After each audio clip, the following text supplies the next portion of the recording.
Come on.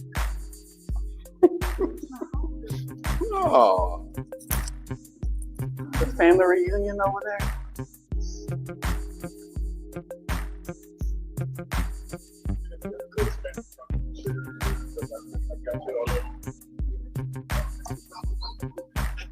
it's just fine enough for the look of like. Fine, smart. You can't have it without the other He is now. both of them. Oh, no. Total package.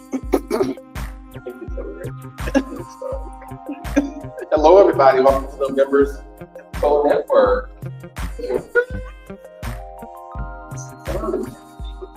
I'm glad you got the cue because I did not. And people are still sitting. So we've got 600 people or so. It's a smaller crowd today. It's only about 600 people. It's the holiday. It's the holiday weekend. Yes. We got people upstairs clapping. Say hi to people in the balcony up there. Hey y'all. That's all right. Up there too. Right. I'm in the back. Hey y'all. That's there. Hey y'all. There you go. People going in front of the camera like we ain't live or something. Those are 13 years. 13 years we've been doing this, right? Well, 12.5. Gotta get it right. Is that right? Is that right? My production director ain't paying attention to us. That's probably why we were late. We were late to the show. And didn't start on time. Pick one. We rehearsed twice. We rehearsed. We did. We rehearsed. And we rehearsed with you with a broken leg, too. Broken leg. It's not broken. It's not broken? It's broken. It's not broken. Somebody's clapping for your broken leg. What happened? Oh, What did Harriet do? well, we are fixing now. We're coming in town, so we had trees cut, we had remodel the bathrooms, all that stuff. I knew you were going to tell me that, so I called Harriet. Harriet told me y'all were testing out the chandelier. But that's all she said, though. I couldn't get anything else after she just said we were testing out the chandelier. And then the phone, you know how the phone went? I think it's like Verizon and AT&T probably went. But all I heard was testing out the chandelier, and I think she went. But that's all I know. But it's funny you mentioned that, because last night we watched the movie Roses. Wait. PG here. We got young people here. The movie Roses, we watched it last night to remake a War of Roses with Michael Douglas and Kathleen Turner. I know, I'm 25. It was probably. American couple, and they Wait, hey. PG. Okay, it's a married couple, and they fall in love and get married, and then they go through some tough times and break up. And pretty much the finale of it was that they got in a really big fight. Chandelier was involved. But it just shows the whole love story about being in love, and then when you break up, how you still love each other, but you need each other too. We watched that last night. We rekindled our love for each other. That we don't ever want to go there. It rekindled you and Harriet's love, hence the chandelier being broken. Exactly. Okay, all right. Was that PG enough? I think so. But if you get a chance, watch Aurora the Roses, the original one. If you see it from 1989, it's funny, good movie, and the new one's pretty funny as well. So Okay, that was a really good thing to avoid. I'm just Yeah. deviate. Yeah. Get away from it. Y'all give it up for Mr. Deviation, Brian Watt, the Gulf Coast Chamber, Gulf Coast Minority Chamber of Commerce. And then we have our production assistant there, Mr. Lloyd Richard. Production assistant. Wait, he's eating, so he's eating behind the camera trying to get it in. So he used to be the director, but Lloyd is all over those wings. The door fitted. The door fitted. That's right. And we are live streaming on WBQP TV. We got the Watsons, the Verdon Watsons TV for the Gulf Coast. They go all the way from the Louisiana Gulf Coast all the way over to Florida, but then they're worldwide. So we should probably learn some different languages since we're worldwide. Mr. Watts has a beautiful shirt on it. I like that shirt. That's probably because he's international. He got a lot of money. Oh, he does? Yeah. Oh, good. Yeah. We're talking to a nonprofit tonight, so it's a good thing to talk about people with money. He is. He got some. He's got some. Okay, good. How you doing today? I'm doing great. I'm here with you, Mr. Chandelier. I'm doing. You did. Well, you were busy though. You were doing the dandies. I attended the Dandies. We want to congratulate thank you for bringing that up, the African American Heritage Society's 35th anniversary. Y'all know the African American Heritage Society? Yeah. So they celebrated 35 years, and their director, Cheryl Howard, and Mae Webb Hickson just wrote and directed a fabulous show with the Dandies. 35 men from the community, professional, business, retirees, civil servants, private, all entrepreneurs just showed up and showed out for a really good cause. Yeah. So it was so much fun. Leroy Williams sang what I didn't even know he could. Yeah. His shoes look better than mine. That's all I'm gonna say. I saw his outfit. Yes, that's what. Did you see the shoes? Yes. He had the platform shoes. I think they were 6 inches, maybe 6 feet platform shoes. They were fantastic. 6 feet? Yeah. Oh, shoes. It's the last show of the season, so I don't know my mind. I'm not. We got a 2-month break. I'm good. Okay. I'm good. So that was really, and then the Ella Jordan Home celebrated Veterans Day, and as did the Chappie James. So it was a good week, as well as the Gulf Coast Veterans Advocacy Council celebrated Veterans Day with the parade. So I know Robbie Gregg was here earlier. Robbie Gregg was here with the new vet center. Yep. So you got the Robbie Gregg fan here. Yeah. So, and any veterans here? Any veterans in the audience? It's thank you. We got at least 1,000 over there, 2,000. Yes. So we got 100 over there represented. Yeah. So for your service. That's it. So we definitely appreciate it. What's going on with the Gulf Coast Chamber? Minority Chamber. We had our It's Staff Hour event on Tuesday. Great attendance right here in the atrium. Had a wonderful time. Gave out some great prizes.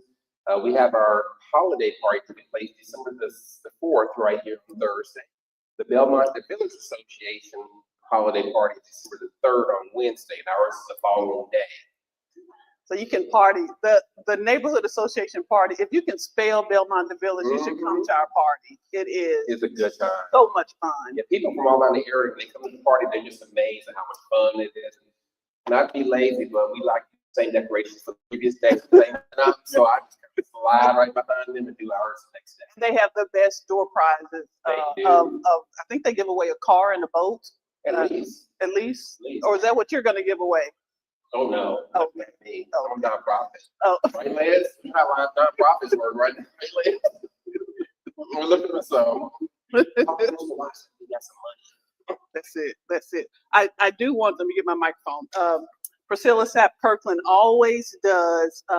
She always gives. I got it here. She always does her charity ball. And this year, it's what you said, that December 13th, Saturday, December 13th, from 3 to 7 at the Kareem Jones Sanders Beach. And so it is 20 years of ministry. And so she does it. They raise money and then they give away toys and things out at the Marie Young Community Center out at Wedgwood. It is a fantastic thing. So we'll post that all the ticket information, but that's Saturday, December 13th. I wanted to make sure to mention that. Yeah, we did the grand opening for her new shop she opened. Oh, yeah.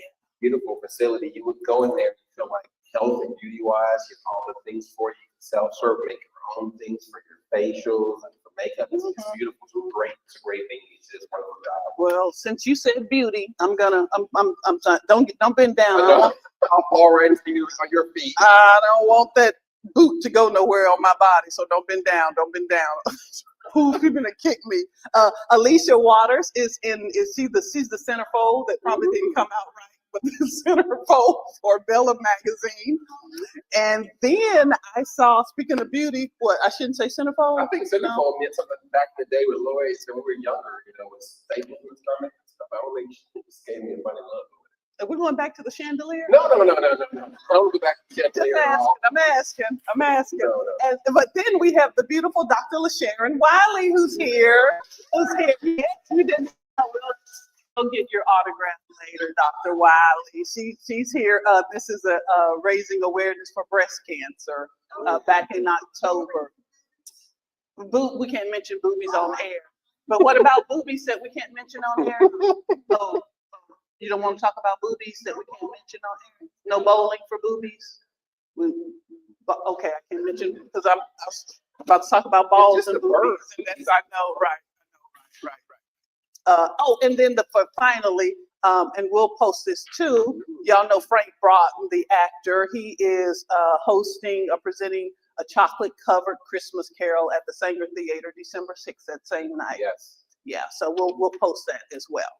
Yeah, right. Frank's here at our event, and he talked about it. He also had the director of the Sanger Theater, Jeff, was here as well. Okay. And they gave out 2 free tickets for the event. They have some amazing actors who are coming in town for this. Nice. Is Denzel coming?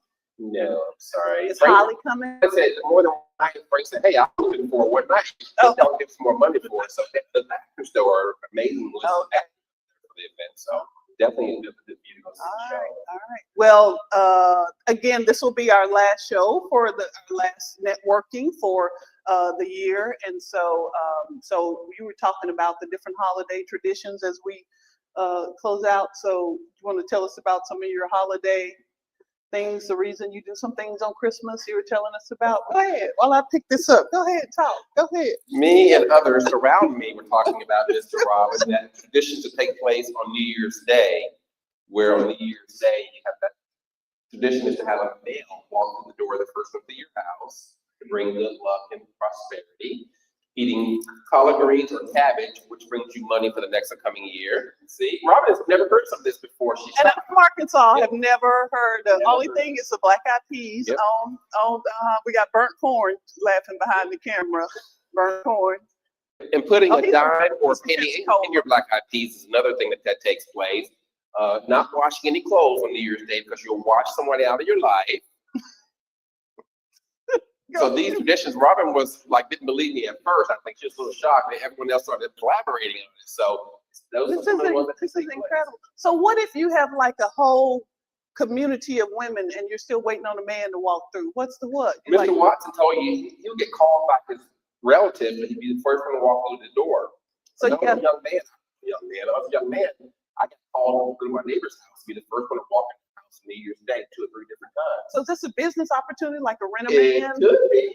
Rent-a-man? Back then, we didn't care about the business side. The first one to walk through the man door has to be a man. Wow. And what we also have a tradition for us is that all the Christmas stuff has to be down before New Year's Day, so that you don't carry the past Christmas into your new year. Christmas doesn't start till the 25th. I'm just 12 days of Christmas, December 25th to January 6th. Am I the only one? Thank you. I got one other person. Is she from New Jersey? I got one other person that celebrates the full Christmas. No. Oh, so no, I'm standing alone with Christmas. Okay. Go ahead. That's all. It's enough. I feel like I'm the only one not from the country here tonight. Okay. Georgia. Okay. All right. Well, let's give away some door prizes. What? Oh, thank you. Your chandelier is kicking in. You're a happy man, huh? I'm taking some medication for today, so I still feel good. We want to thank our sponsors. Thank you for reminding me, Brian. Thank all of our sponsors. Lloyd posted them on the what you call it? Social media. Thank you on social media. I'm still going back to chandeliers here. Thank you. And then anyone here for the first time? Any first timers? First timers. We've got. Oh, this is an old crowd, last crowd. This is the first timer. First timer, and then we're pointing to Miss Dorothy Powell up here. I need to say her separately. We're pointing to Miss Dorothy Powell up here, the fantastic partner of the legacy, the Reverend John Powell and the whole Powell family. So y'all give the Powell family a hand, a big yes. Yes, the first timer. So what do you call your first timer? Oh, he's a virgin. Oh, and y'all are gonna meet the young virgin here. So we didn't tell you. You like a black Mr. Rogers. You got the cardigan sweater on and cleaned up haircut. Glasses looking all dignified. It's our last show of the year. Yeah. I'm so glad we don't have to worry about the FCC, the FBI, the CIA. We enough money for that yet. Yeah. We got a little leeway. All right, so we're gonna we got keep talking. Okay. Sponsors, events. I think we're chandeliers. I think we coming up for you. So there are going to be a couple of things with holidays. So they're going to, like they do the angel tree, the Christmas angel tree, Toys for Tots, Communities Caring at Christmas. Yes. Our dear friend Sue Strong's fantabulous project. We talked about Priscilla Sapp Kirkland. And so a lot of these things, Reverend Sylvia Tisdale does the Seniors for Christmas for senior citizens, and the Elks is having Thanksgiving. So if you are a senior citizen and want to enjoy Thanksgiving, they're serving free Thanksgiving dinner at the Elks. I don't think anyone in this crowd over 6 least in this crowd. We do, but some are pretty close. Sunshine from Black TV is also having Thanksgiving giveaway next Tuesday as well. Okay, too. So there's lots of good ones in the community, and our community really needs it. When you hear about food drives starting at 8 o'clock in the morning, people coming there at 4:30 at night in their car and sit there overnight to get food, there's a real problem we have to take care of people that need, not missing out this year. Yeah. But a lot of kudos as we're talking about community-based organizations really stepped up to the plate and filled the gap.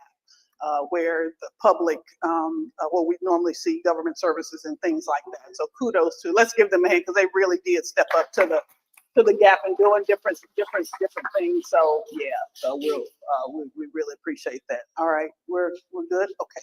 I can hold. You can draw. Oh well, why don't you draw so it'll make sure that it's. We have Lance draw. Well, he's going to be up here in a second. Yeah.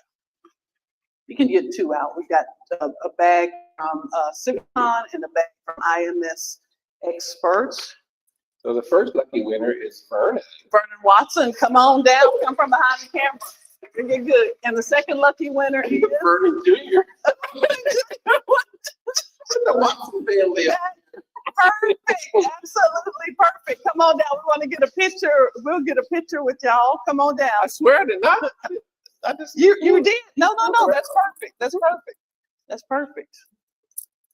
You're gonna accept for both of them. Oh, he's gonna accepting on behalf of the Vernon Watson family. Thank my mama.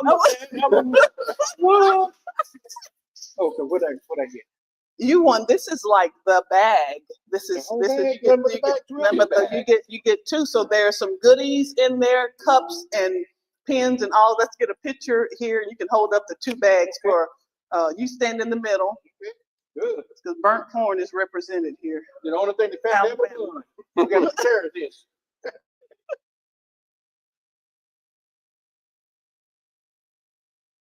All righty, y'all. Got a woman good shirt.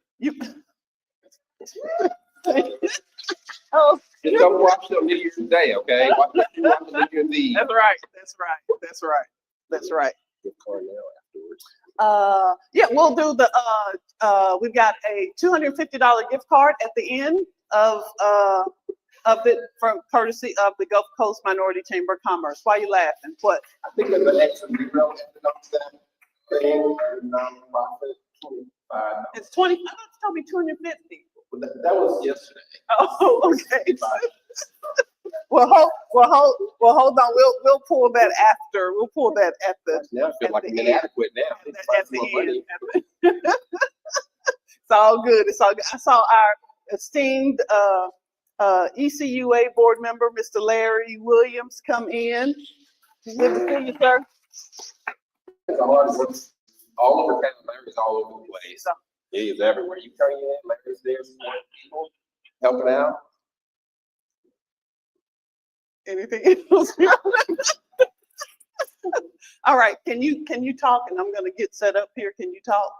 You Sure. just go ahead and talk. I'm gonna get set up here so we can. You can't have dead air. Keep going. Next week this time, you would have had a wonderful, thankful time here with your family, enjoying the holiday of Thanksgiving. And it's going to be wonderful. You did good. You did good. Y'all give it up for Brian White. Come on up, Lance. Come on. Please, Lance, please come up. Lance is like, what kind of dog and pony show is this y'all got going on? I thought this was a profession. I thought this was a professional association. That we're, what is this? Oh, you're welcome. I hope you said that at the end of this conversation. I'm sure. He said, thank you for this opportunity. Oh, good.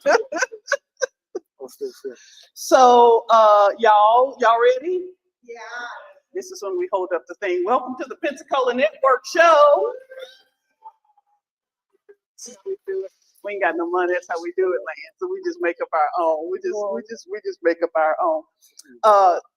As Brian and I were talking just a second ago about the need in the community, there are amazing organizations and people doing really great work. And so I was introduced to this young man through, I met him, but then reintroduced through one of my favorite people, Quinn Bro, to have this conversation about community organizations that are driving impact. And so when I heard his backstory, he is from Pensacola. Anybody like FAMU? Anybody? We got one. Some Tuskegee people over there. They'll be all right. They'll be all right. It's all HBCU. It's all HBCU love. That's it. And so then he's come back to Pensacola. So y'all please welcome Lance Williams with Family's Promise to have this conversation, community organizations driving impact. So y'all welcome Lance. Yeah. Mr. FAMU.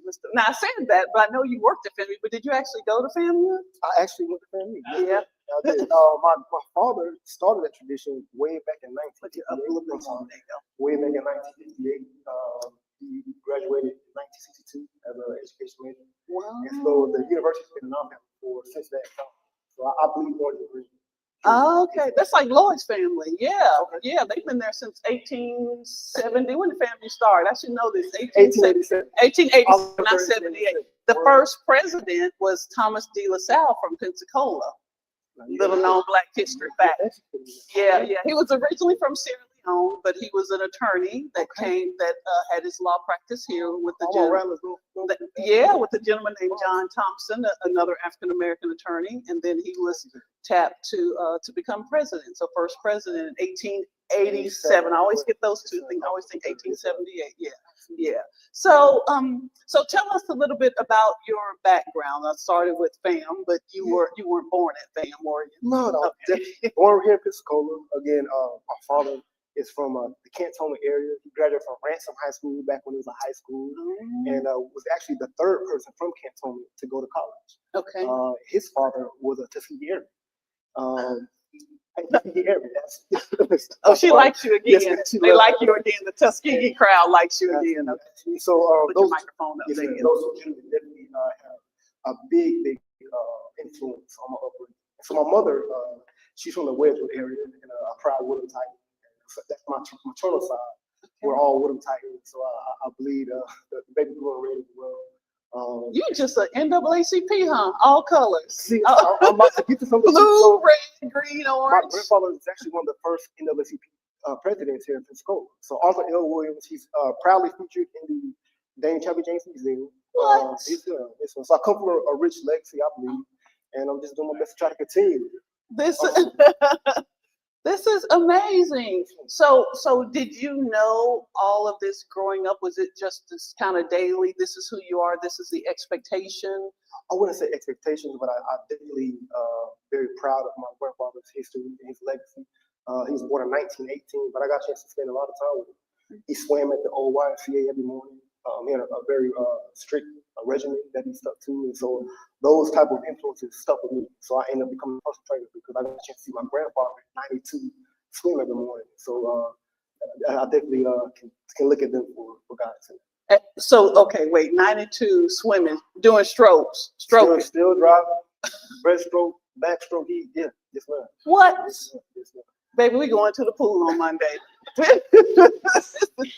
Incredible. So then what was that legacy of, or not, I don't want to assume, but how did you see your, since we're talking about community driving impact, community organizations driving impact, how did you see your family working in the community as you saw them doing all of this work? I immediately think of my mother. She was very, she worked for the post office, but she was heavily involved in the church community. She was a part of the pastoral care ministry and some other ministries as well. But just to see her, the type of care that she had in the community, she would volunteer at hospice. Although suffering from her own disease, lung disease as well. Oh. And so she would spend her time with those who didn't have families. And I got a chance to see that philanthropy through her. Wow. Okay. And so then what did that do to you as a young, did it manifest itself into you before you went to FAM? Oh, absolutely. So that influenced me to never judge, always lead with heart. I'm not the one to, if somebody trips, I'm not going to laugh. I'm going to go see how can I help you. I'm going to pick you up. And so I kind of carry that kind of wow. standing. I got to adjust my halo because I'm feeling a little wow. That's an old country joke. Adjust your halo. And so then, what was your work like at FAMU? Because then you ended up working there. So, but what was your schooling undergrad, like? I was a work study student for the TRIO program. Okay. And so fast forward. And explain what TRIO is. So TRIO is it's an outreach program, and they have different branches. And under this umbrella, I initially worked for the talent search. And so I was a reading coach in K through 5. Okay. And that's during undergraduate. So fast forward to 2020, I made a pivot and went back to Tallahassee to finish my master's degree. I was working for TRIO, but this time I worked for the Educational Opportunity Center. And there we helped adults who needed to complete their GEDs or want to get back in school and get a trade or post-secondary degree. We helped them matriculate through the financial aid process, the admissions process, and helped them with financial literacy and things of that nature. Workforce development, all that. Okay, please don't take this the wrong way, but what did you do for fun in college? I had a lot of fun. I had a whole lot of fun. I am a proud member of Kappa Alpha Fraternity Corporation. Oh, okay. Yes, so y'all had a lot of fun. That's Kappa brothers. So yes, ma'am. Okay. But even before that, I got a chance to really again having a father who was there before. My older brother, older sisters, they all been there, so I kind of knew what to expect. So yeah, I had a good time. But you still hadn't told us what kind of fun though. We waiting. Inquiring minds want to know. We'll keep it PG. Let's say we partied a lot. We just had a lot of good time. Some road trips and things of that nature. So I was a part of the Royal Court. I was a Royal Escort for the senior attendant. So I got a chance to be a representative for my university. So I traveled the state with our president to those different types of events. That was a great experience. Then of course, being on the yard as a fraternity member, you get a chance to lead your organization and your student body as well. So with all of that, with your family legacy, with your educational legacy, with the family legacy, when did it kind of click to you that you wanted to professionalize all of this? I would have to say it was mentors in college, Dr. Lewis Dilbert, Dr. Carl Goodman, Mr. Ernest Jerome Lane, Mr. Keith Bowers, Mr. Daryl Jones. There were some individuals who saw something in me. to say the least. I got a chance to ride around town, go to these city commission meetings, county commission meetings, shake hands with mayors and commissioners, and this is my first exposure to this because I didn't know about it as a young adolescent growing up here. And so these gentlemen allowed me to tag along to a lot of these different events. I got a chance to rub shoulders and kind of see local government, see the city engagement that's taking place. And that's what truly inspired me to want to, I have the historical family legacy, but now I get a chance to see it for myself as a young adult. I think this is the type of path that I want to go down. And so why was it important for you to then return to Pensacola for this work? What was that sort of driving force? Well, I returned because I wanted back to family. Proud to have three. So that was my main factor, was to get back close to family, and having a background in economic development. I was more so pursuing my previous experiences, and but I think I mentioned in 2020 I took a pivot and went back to Tallahassee. When I went for back, the master's degree. When I went back, I didn't have the same connections that I had as an undergrad. And believe it or not, I started in a transitional housing shared facility. And I was staying with people from re-entry, people who were, their next step was probably hospice. And, it was a... You were staying there. I was staying because you needed to, not because you needed any of the... I had no hospice. You had no... I had a car. I was taking the bus everywhere. And while you were in grad school? I was working 2 jobs for full time. Wow. I worked from 8 a.m. to 5 a.m. then 10 p.m. to 6 a.m. Wow. Warehouse job, and in the mailroom clerk. And that was until a mentor said, "Hey, I got a job for you at the top of 2021." So in February, I started back at Trio.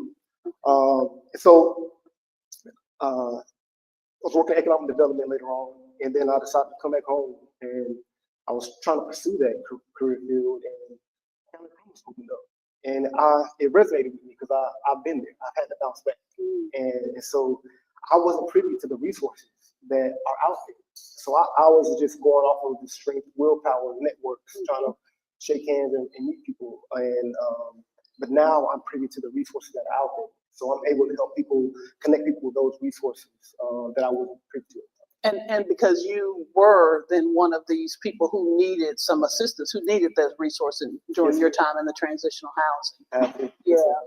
So let's talk about Family Promise and what that can offer then the community, and then what is that impact that it makes that y'all are striving to make in the community? Yes, ma'am. So Family Promise is a nonprofit that's dedicated to helping families experiencing homelessness, specifically families and children. And that's what kind of separates us from other homeless service providers, is that we specifically focus on the family. Typically, Robin, when a family goes into a shelter, depending on the age of the child, let's say you're a single mother and you have a 13-year-old son, he may have to be separated from the family. Some shelters don't allow opposite sex up to a certain age. Right? Okay. And so it's our duty at Family Promise in Escambia County to keep families together in the next hardship. We try to mitigate those issues and keep them. Is this finding them houses, or is there a transitional place that they can go to get these services? Is that what you're after? So the initial model, this organization was started over 35 years ago, and over 200 affiliates in 46 states, and it was started what they call a interfaith hospitality network, and they leveraged the community of the churches. And they would galvanize about 13 churches, and families, unhoused families, would stay at each church a week at a time, about 13 weeks, and they provided shelter, provided clothes, food, transportation, tutoring if needed, workforce development, financial literacy, those things like that. That should not even be a novel idea. No, I mean, it shouldn't be, because generally, so I'm going to play a little devil's advocate here. Generally, our religious organizations are empty Monday through Wednesday night, and then Thursday through Saturday night. A lot of unutilized spaces. So Family Promise started leveraging those unutilized those spaces. Yes, ma'am. Wow. So that families can have someone. Yes, ma'am. Wow. That's what I'm saying. That should not be a novel idea. Like, why didn't? Yeah, I grew up in the church. I grew up in the time we were at church 5 days a week, and then on Saturday as well. Sunday as well. Were you Baptist or Church of God in Christ? Missionary Baptist. Okay, oh yeah. And then Primitive Baptist. But I grew up in community. I was at every play, choir, usher. I did it all. I did drums. The first girlfriend was from the choir. Yeah. When you grow up in the church, that's kind of what it is, right? And so I love the aspect that they were able to optimize the natural community of the church and they provide families with those services. Is that still a mechanism that Family Promise uses now with the religious organizations, the churches? Great question. We only thrive right now because of the heart that churches have for us. But post-pandemic, we found that model is unsustainable. It's because liabilities. Pastors are seeing that it's a liability. These random people in your spaces, and it's hard to galvanize the volunteerism that you need in order to conduct these stages, these rotational models. So it's a lot of the churches who do want to do it. Their member base are seniors, and they have the time, but they don't have the energy. They don't really have the strength anymore as they once were. So a lot of affiliates are pivoting from that traditional model, and they're not relying on the churches. They're building their own static shelters. The flagship model right now is the Las Vegas affiliate. They just had a grand opening for what they call a navigation center, and it's a resource hub and transitional housing facility all in one place. Okay. I believe it's West Palm Beach, or it could be Daytona affiliate. They renovated an old unused fire station and created the same model, but not a new development. And so that's kind of what the more top performing affiliates are pivoting towards, creating their own shelters without having to rely on the church. So then what, I'm sort of come back to that. What is the opportunity for these spaces now that they're not using? I mean, why couldn't that? I hear you saying about I hear you saying about the liability issue, but isn't that why people pay liability insurance and things like that? So is it That's sort of a one of the things that scapegoat? people struggling to get now? Where people struggle to maintain those insurance coverages. That's something that I discovered taking a job, but the opportunity is definitely there, and there are churches who want to do it. We started this organization in 2018 with a solid 8, if I'm not mistaken. Solid 8 churches who were dedicated to. It started here in Escambia County in 2018. And I would love this opportunity to name those churches, but I don't want to miss a name. But we started with 8 churches, and and we kind of doing it out of 5 at the moment. But currently, even if they can't house, they're like, Lance, we want to provide meals. We want to give clothes. More so than anything, people need mentors. Yeah. People need somebody to teach them not the raw period to pay Paul, and what to do in that window frame where all the anxiety is built up, and you got this car note that you want to pay, but you got this utility bill that gas to be paid, or you don't have no lights. But if you don't pay the car bill, you can't get to the job. That's what helps you get the money. And so that's a snowball effect a lot of people get into. And so they need people to walk with them when they face these type of circumstances. I read the story about the founding from the interfaith deal, and it seems like the founder, the interfaith. Miss Karen Olsen. Yeah, that she was going to a meeting, and there was a lady who was perceived homeless or unhoused, and she provided her with a sandwich. But she said what she really wanted was someone to listen to her. That was really that turning point. Instead of going to that meeting, what's her name?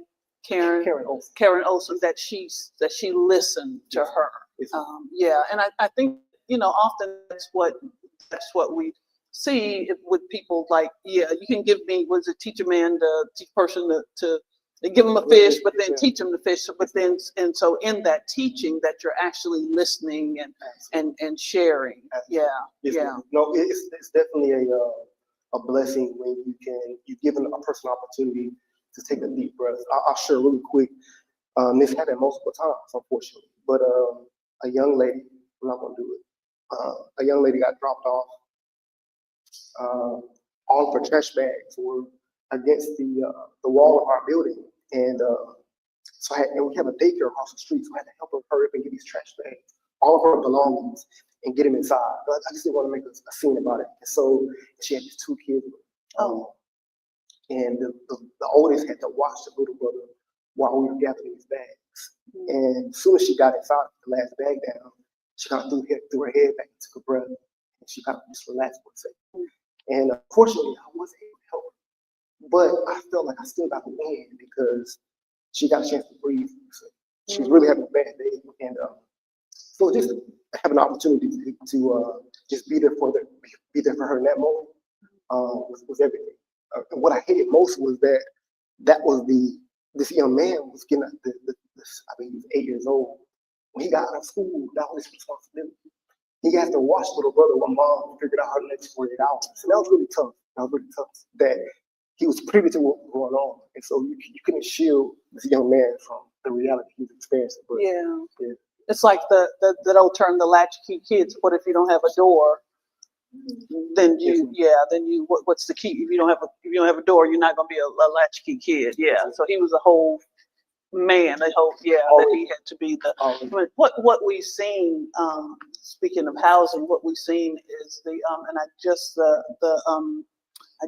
name escaped me. Troy Watts. But what's the name of the organization that unfortunately closed? Was the REAP Center? The REAP Center that we saw. Yeah, that we saw that close. How does something like that impact your work, and then how does something like that impact the community? Well, I believe somebody took over REAP, correct? Somebody. I don't know. I think Overflow Health Alliance, Roots Overflow Health Alliance took over REAP, and so I'm glad to say that we have a great memorandum of understanding with them. We have 3 reserved rooms at Roots, specifically for family promise families. Okay. Yes, ma'am. So thankfully, they from the great leadership they have, although they accept a multitude of different individuals, our families have 3 reserved rooms on the other side of the center, specifically for them. So we leverage those type of partnerships. Pastor Tildale at Christian Center is a proud partner of ours. And I don't like to start naming names. I don't want to forget people. Oh, that's okay. That's a good name to name. Great name. It's amazing work. Yeah. Amazing woman. It's 2 other amazing women that I hold dear to me. But so we try our best to leverage those partnerships. So what is going to be the future of not only your organizations, but organizations like those, as we're seeing more homelessness, more unhoused, more services being denied or declined or not even stood up in the first place? It's really scary, unfortunately. I hate to say it, but it's hopefully because we're in the best city, in the best county in the area, and we have people who truly care and want to see people thrive, that the fund cuts and all of the rollbacks that are happening won't affect us too much. But unfortunately, we're starting to see that. And if I may share, Mr. Travis Tompkins, the director for emergency management, gave me a call about a week ago. We had that freeze, and he said, I don't have a place to house single mothers and children. And I need a place. And I've been calling around everywhere. And unfortunately, it's easier for a single man to find shelter than it is for a single mother with children. And I'm so grateful that he had our number and knew to call Family Promise in that case. But we're already seeing it, unfortunately. What happens when you have to then turn somebody away, as in, unfortunately, the case of that young lady and her 2 children? Again, I'm grateful to have great partnerships. And so she was able to get help. I told you that was just one case. We had another young lady happened the same way. I was able to help her, and we got her a hotel, and we have a partnership with Regency on Highway 29.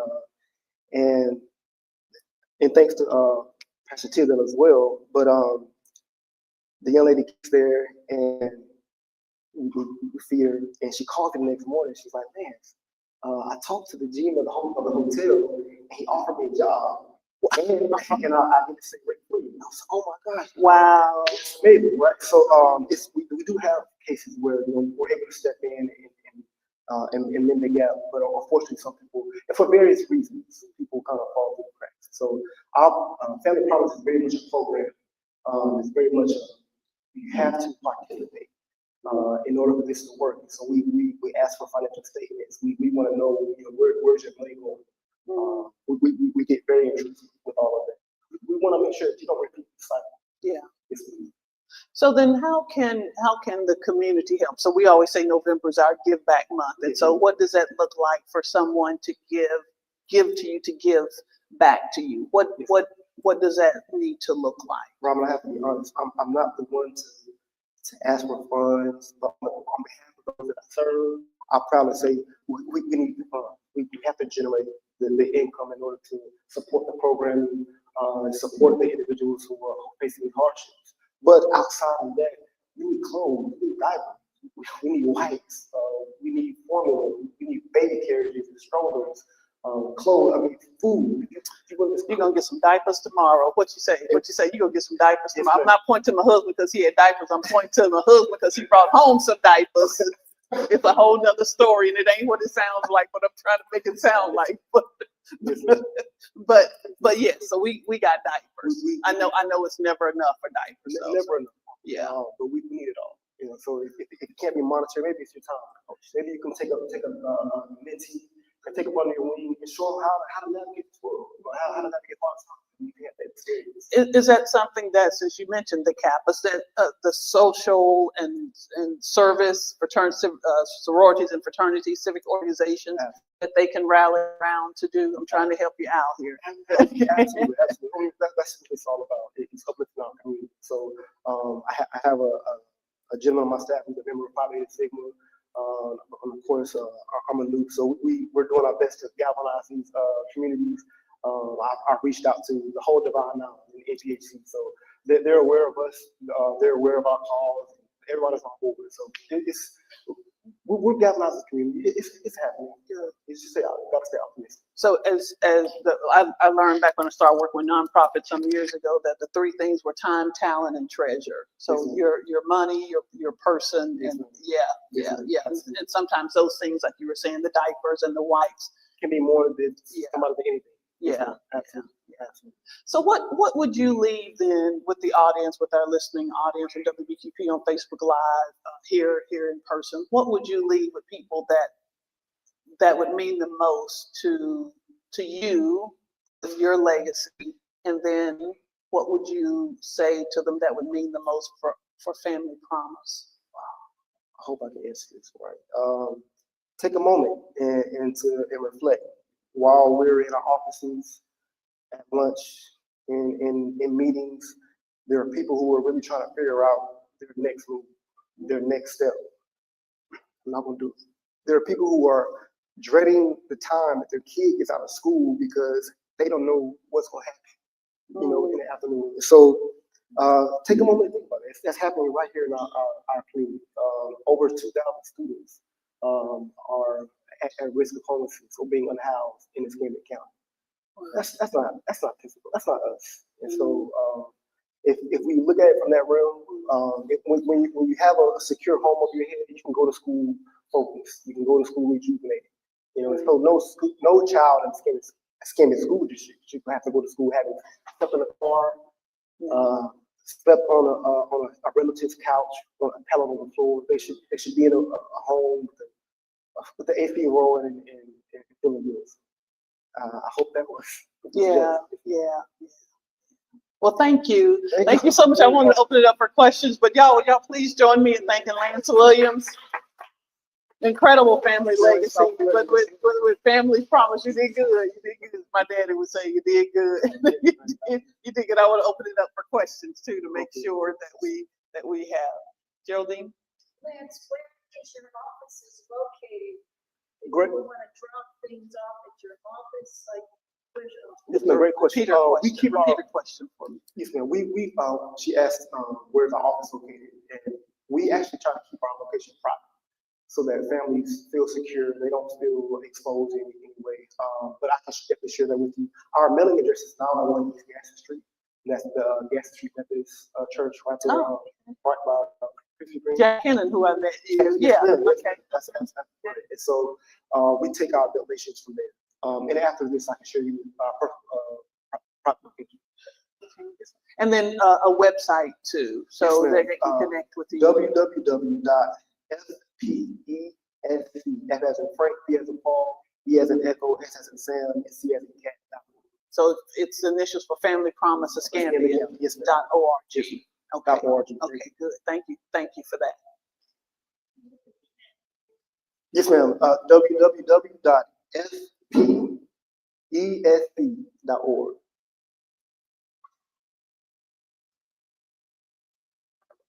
Did we answer all y'all's questions? Yes, ma'am. If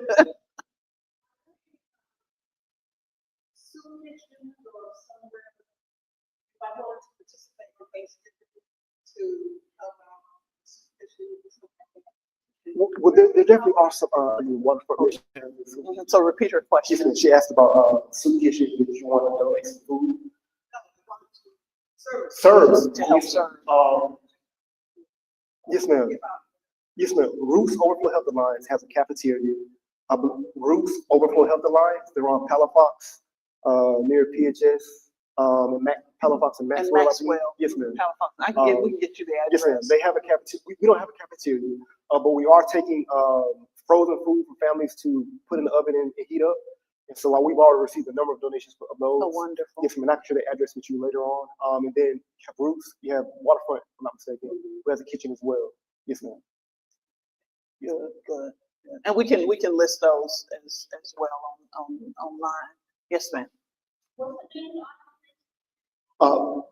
Waterfront Rescue, and then Ruth's Overflow Health Alliance. Yes, ma'am. He's Family Promise. Yes, ma'am. Yeah. Absolutely. Yes, ma'am.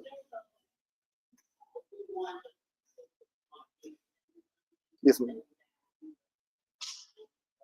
Excuse me.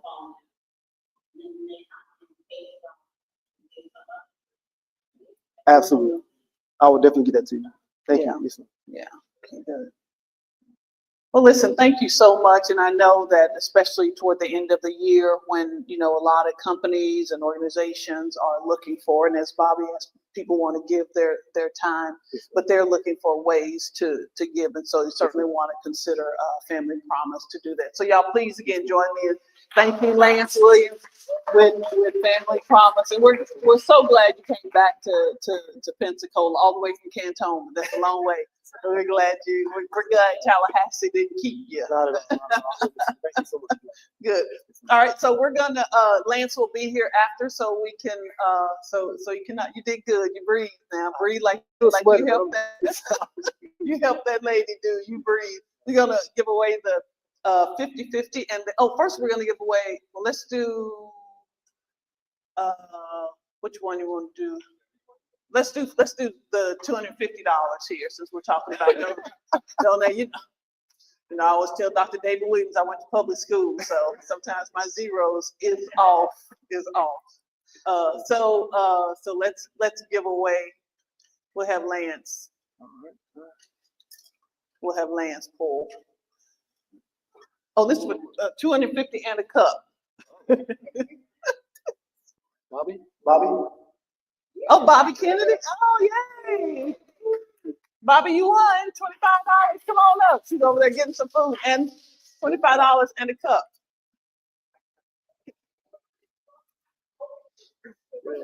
No, you should have said what I won. You won $25 from the chamber. Let's get a picture with the three of them there.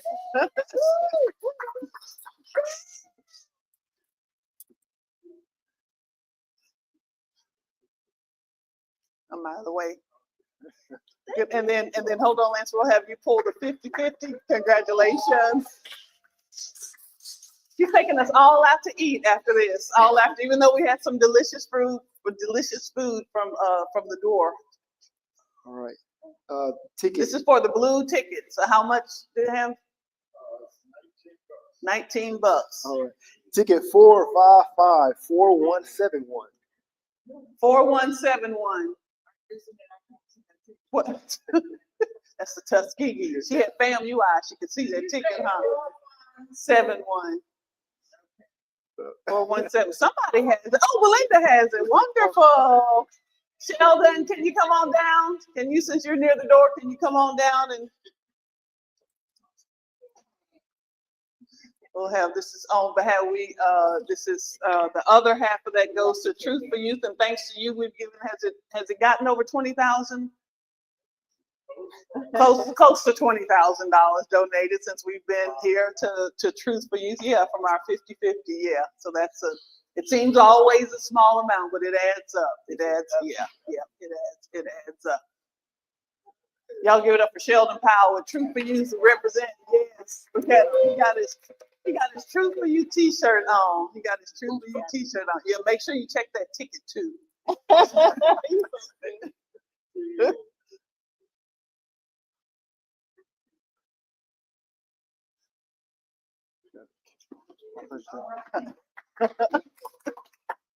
Well, listen, thank you. I want to make sure that y'all get an opportunity. Don't go nowhere, ladies. Don't run. Get an opportunity. We want to thank Brian Wire with the Gulf Coast Minority Chamber of Commerce for being the whole year. He's just been a great. We call each other Sonny and Cher, because he's short. And anyway. And so December 4th. December 4th, right here, holiday party. And if you want to come on down to the Belmont Villas holiday party, December 3rd, December 6th, December 13th. A lot of things going on December 6th as well. I'm looking at Brian because he has a better memory than me. And then again, as you think of end of year, just as Bobby asked, consider Family Promise to give either your time, your talent, or your treasure, and we'll connect that. Any final words, Lance? Are you good? You trying to run away? You can't run away. You on TV? You can't run away. You can't run away. Listen, however you celebrate this holiday season, whether it's Eid or Ramadan, well, we're not done with Ramadan, Hanukkah, Kwanzaa, winter solstice, Christmas, three things. Say however you celebrate. Remember, it's all love and light.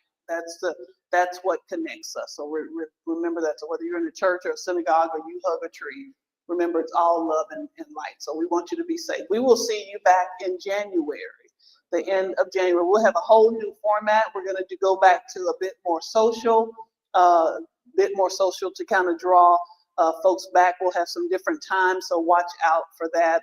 We have some planning to do over these next couple of months just to make sure. But just again, thank y'all for what you have given the last 12 years since 2013. We've been here. Lord had this incredible vision, and so to have people like WBQP and the Watsons come on board with us and just keep us and doing this whole new thing has been beautiful. So to all you out there listening, thank you so much. Too bad y'all couldn't eat the food, but it was thank you to DC and the Dwarf. Thank you to all our sponsors. Thank you, Lance. Thank you for being our final guest for this year. Y'all meet each other. All right, good night. You ain't got to go home, but gotta get out of here. Okay, all right. And thank you to the Truth for Youth. Lord have mercy. Did you just turn the camera off and then I said that? Hold on, I'm gonna get it back. But thank you, Truth for Youth. Thank you. Because they have been here since July 2013. Truth for Youth has been here for that. So thank you. All righty, for real. Now I'm gonna turn the microphone off. You what?